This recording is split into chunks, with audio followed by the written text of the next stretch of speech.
L'autre actualité du week-end et l'actualité de ce matin, c'est évidemment l'intervention militaire française au Mali. Est-ce que vous soutenez cette intervention des forces françaises au Mali? Et même au-delà, je dirais, la reconquête du nord du pays. C'est aussi une question de Johanna qui vient de tomber.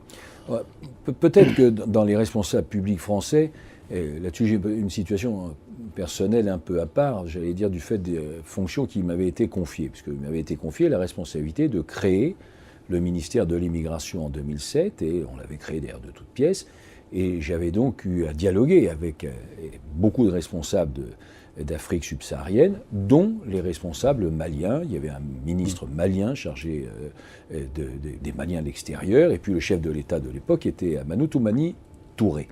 Et c'est un pays très attachant, et la France a naturellement des liens historiques, anciens, solides, économiques, et j'allais dire affectifs avec le Mali, ne serait-ce que parce que la communauté malienne en France est sans doute la première ou seconde communauté africaine en France. Donc l'intervention est, selon vous, justifiée. C'est le premier élément qui, attention à une vigilance de la France, bien sûr, pour des raisons affectives et historiques bien compréhensibles.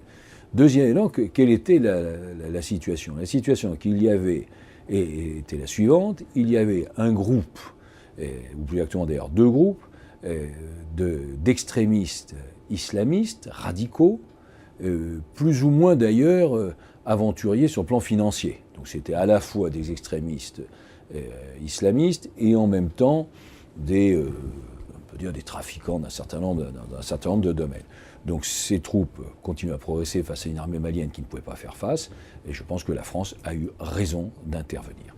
Est-ce que, on sait qu'il y a des otages au Sahel, est-ce que François Hollande a raison de prendre le risque pour ces otages-là? Enfin, l'intervention pourrait nuire à ces otages. Est-ce que c'est un risque qu'il faut prendre? J'imagine que, pour avoir participé d'ailleurs, comme ministre de l'Intérieur, à certaines réunions de ce type, à l'époque de Nicolas Sarkozy, j'imagine que c'est une question qui a dû être analysée, disséquée, sous-pesée, parce que ce sont des décisions extrêmement difficiles. Le chef de l'État a considéré qu'il était du devoir de notre pays d'intervenir. Encore une fois, moi je soutiens cette ligne, mais il faut avoir bien sûr conscience des conséquences, et notamment des menaces terroristes qui inéluctablement seront renforcées, je l'espère que verbalement, mais qui seront renforcées au cours des jours qui viennent. Voilà.